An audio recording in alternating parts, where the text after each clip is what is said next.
suando, ofegante, saiu vivo da batalha, meu.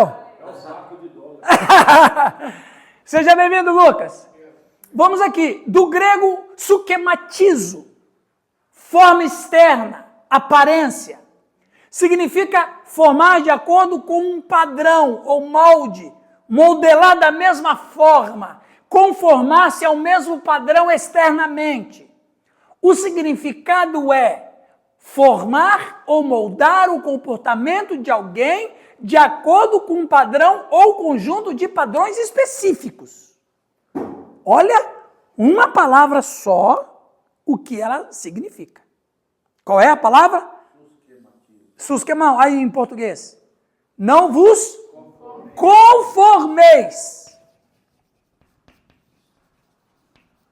Não vos conformeis. Suquematizo, que é isso? Que é olhar uma coisa fora de mim e me amoldar de acordo... Então quer dizer que... Atenção, bichinhos de orelha. Isso quer dizer que a cultura não é uma coisa que vem de mim. A cultura é alguma coisa externa que ocupa a minha mente. Esse é o sentido original. Então, eu vejo um molde fora e faço com que a minha mente seja absorvido por esta forma. Quem é o príncipe deste mundo? Quem ofereceu a primeira cultura para o ser humano?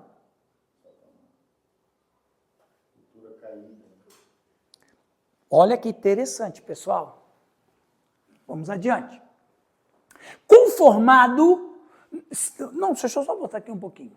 Essa parte final aqui, ó. O significado de sukematizo, que é não vos conformeis, o significado é formar ou moldar o comportamento de alguém de acordo com um padrão ou conjunto de padrões específicos. Quando o homem tinha uma cultura. Qual era a cultura? Lá no Éden. Era Deus que dizia como o homem deveria se organizar socialmente. Ou seja, Deus era o primeiro padrão de cultura. Deus foi o primeiro padrão de cultura.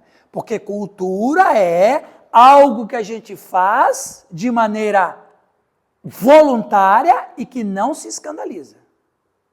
Todo mundo faz, por isso que eu não me escandalizo. Eu não sou diferente de ninguém. Eu estou no mesmo barco que todo mundo. Deus era a fonte dessa cultura. Quando o homem é expulso do jardim, ele passa a ter uma outra proposta de cultura. A cultura das trevas. Capite? Então, o esquematizo é isso. Eu olho alguma coisa e eu preciso daquilo. Porque todos nós precisamos de uma cultura para a sobrevivência. Continuando. Vocês estão quietos agora, vocês estão pensando, né? Olha lá. Conformado se refere a assumir algo de fora. Às vezes a gente fala, não, porque a gente não pode se conformar com esse mundo. Não, não é nesse sentido que às vezes as pessoas aplicam. É no sentido de assumir algo de fora. Não vem de convicção interna. Essa pessoa permite que as influências externas a controlem. Algo moldado de fora é passageiro e pertence ao acidental e ao circunstancial. Os caminhos do mundo são falsos e passageiros. A conformação ao mundo é superficial. No entanto, a transformação muda a essência da pessoa de dentro. O mundo não exige mais do que a acomodação externa e superficial de seus valores. Deixa eu ver se eu vou falar isso agora. Eu vou falar isso agora. O mundo... De se conformar e se transformar. Veja bem. O ser humano, ele é conformado. Eu sou conformado. Conformado com aquilo que me foi oferecido. Porque toda a cultura vem de fora para dentro e não de dentro para fora. Não é que todo mundo quis fazer uma coisa porque a gente achou legal. Não. É porque a gente viu alguma coisa de fora e a gente considerou que era legal. É cultura. Não tem mais a cultura de Deus. Não tem mais a cultura do reino de Deus.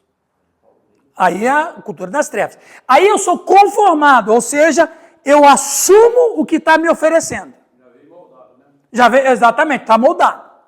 O mundo em que vivemos e tudo ao nosso redor é do sistema satânico.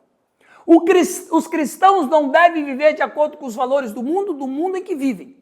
A era é tudo o que acontece durante um período de tempo, como máximas, especulações, objetivos, aspirações e opiniões. Este é o meio de valores de um determinado tempo. Por quê? Porque no grego a palavra é aion. Não vos conformeis com este... Então, aion, no caso, se fosse mundo, seria cosmos. Mas não é cosmos que está no grego.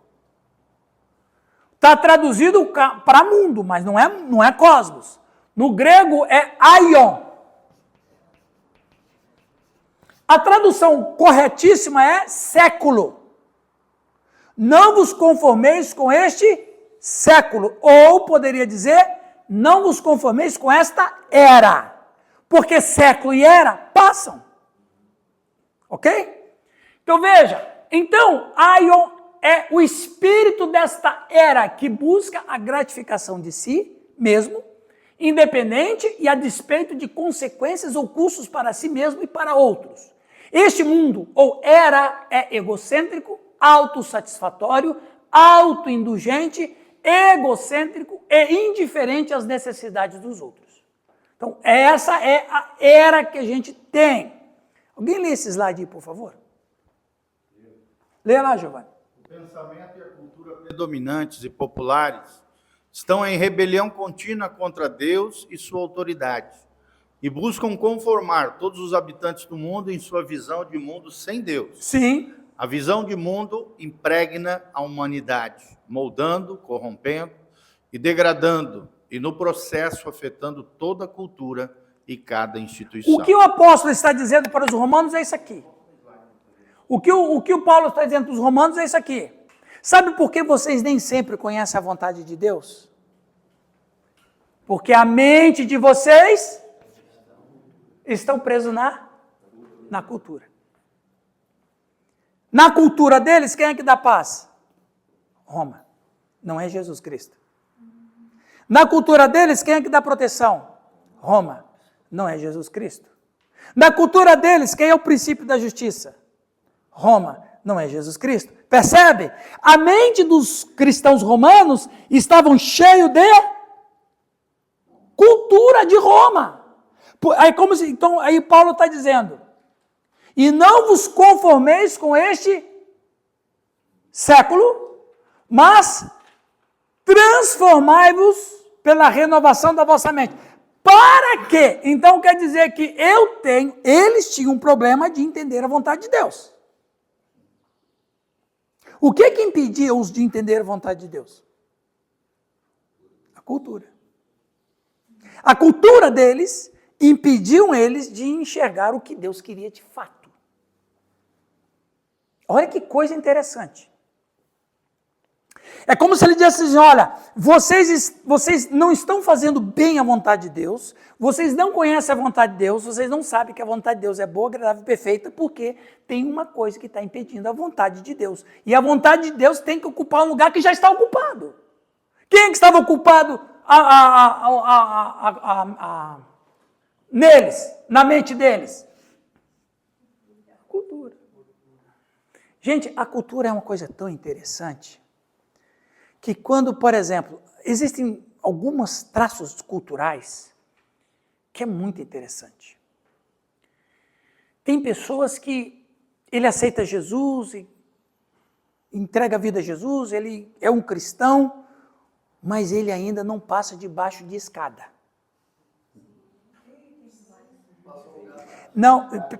Não, exatamente. Ele só não faz sinal da cruz porque ele é cristão. Mas é quase que faz. Porque, às vezes, a cultura é tão entranhada na mente que o cara vive 50 anos com Jesus, vai morrer, vai para o céu, mas ele não experimentou uma libertação total nessa vida. Tem alguns traços culturais que ainda o prendem. E isso é muito... Para vocês verem como que a mente é a grande catalisador da vida. A vida começa e termina na mente. As lutas, as batalhas acontecem na mente. Se o sujeito perdeu a batalha na mente, ele perdeu a batalha mesmo. A cultura acontece na mente. Paulo vai dizer, ó, a única fonte onde um cristão vai conhecer a vontade de Deus é na mente, porque é na mente que Deus dialoga com a pessoa. Os discursos são feitos, o local de discurso de Deus com o ser humano é na mente. Agora, se essa mente está ocupada com uma cultura tão enraizada, vai ser difícil conhecer a vontade de Deus. Tem que se libertar disso. É isso que Paulo está dizendo para os romanos, é isso que ele está falando para nós sem saber. Porque ele não sabia que a carta dele ia varar os séculos. Ele não escreveu uma carta dizendo, eu vou caprichar aqui, porque essa carta aqui Deus vai usar para séculos sem fim. Ele só estava preocupado em escrever para Roma. E ele nem estava sabendo o que Deus ia fazer. Ele escreveu para Roma e está atingindo a gente. E não vos conformeis com a cultura. Porque a paz não é de Roma, a justiça não é de Roma, a segurança não é de Roma, as leis não é de Roma. É de Jesus Cristo. Como é que o cara vai entender isso? Como é que ele vai abdicar dessa cultura riquíssima, que de fato era uma cultura poderosa? A cultura romana influencia não só o campo jurídico, o cimento que tem na construção civil. Vocês acham que veio de onde? Quem vocês acham que inventou o cimento? Sabe por que o Coliseu está em pé até hoje? Porque foi feito com cimento.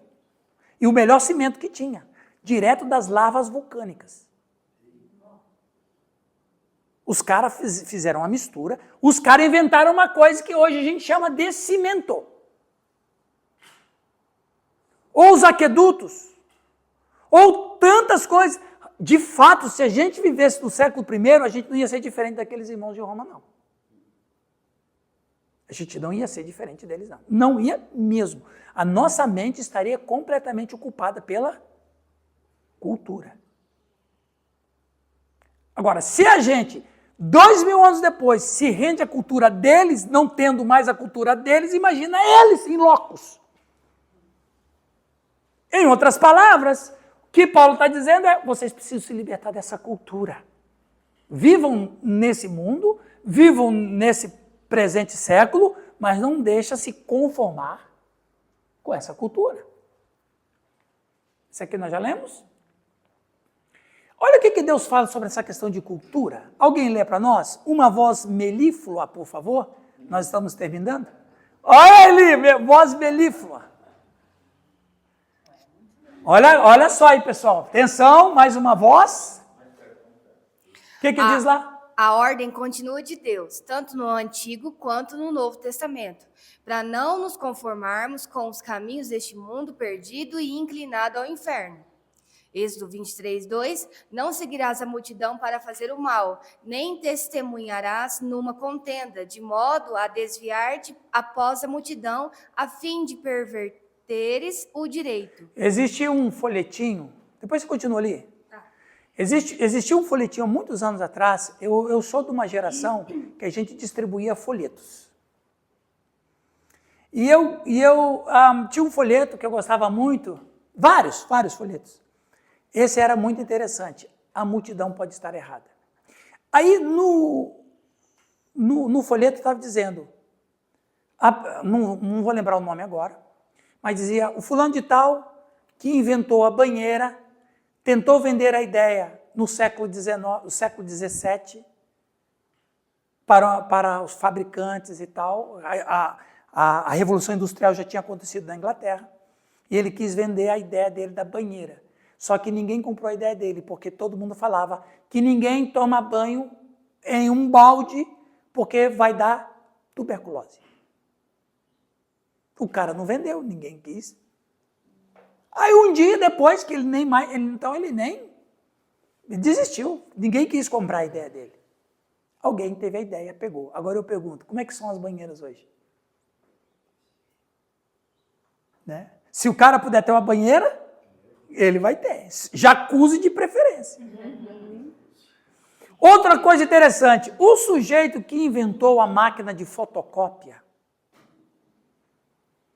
quis patentear a empresa dele, a invenção dele. Ninguém quis, porque todo mundo falava bem assim, para que uma fotocópia se tem original? Ninguém vai acreditar nisso e ninguém precisa disso, porque a gente tem original. Aí um camarada chamado Xerox... Não, né? Não. Ó, o Calixto deixou o secretário.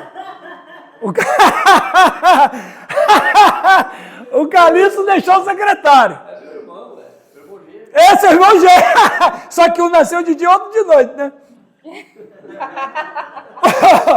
O Xerox falou assim, eu quero, quanto é que você quer? O cara é tantos dólares. Aí o Xerox comprou e pôs o nome da fotocópia no Xerox. Agora eu pergunto, quem é que vive sem fotocópia?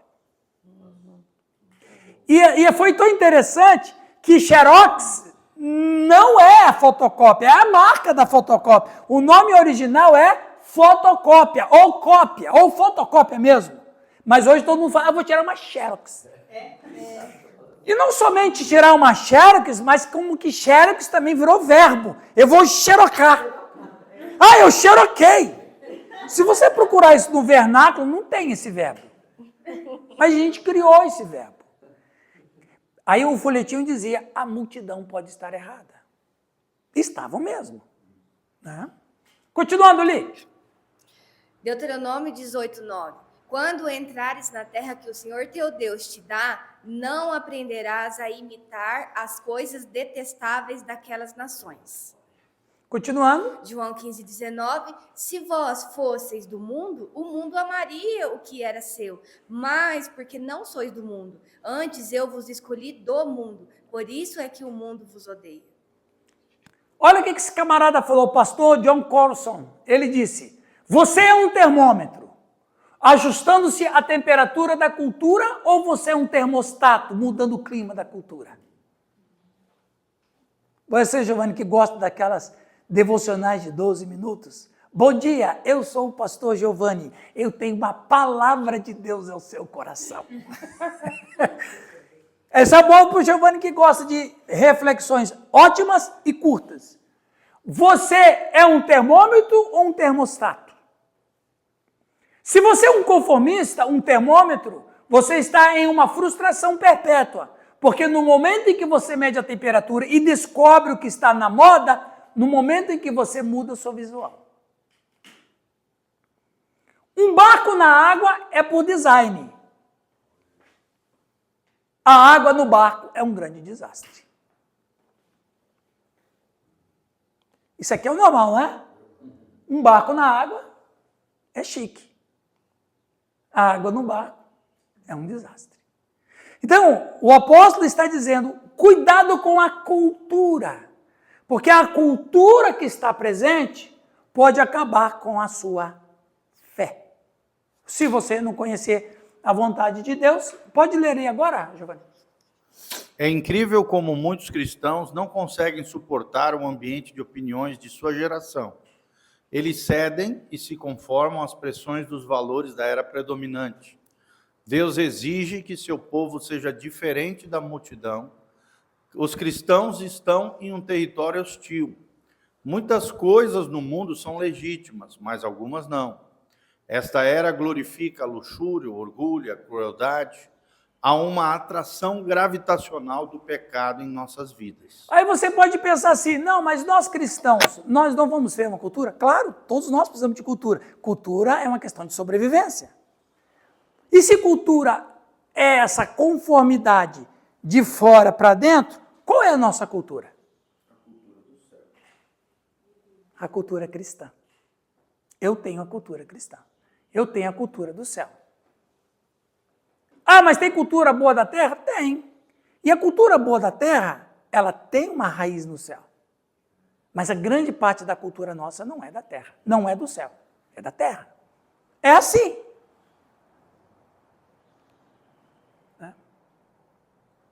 Muito bem, pessoal. Amém? Nós temos mais coisas para falar, mas o tempo